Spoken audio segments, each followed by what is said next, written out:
登録者9000人達成しました。いつも見てくださっている皆さんありがとうございます。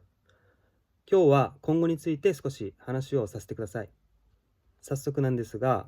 今回話したいことは、あと1000人登録者が増えて1万人達成できた時の話です。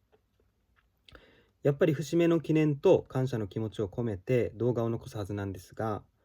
ただ1万人達成しましたって自慢するだけみたいな報告なんて別に皆さん聞きたいわけないじゃないですか。なので DIY やハウツー関係を主に配信しているチャンネルだということで、その報告は1万人達成までのそれまでの動画本数や総再生回数、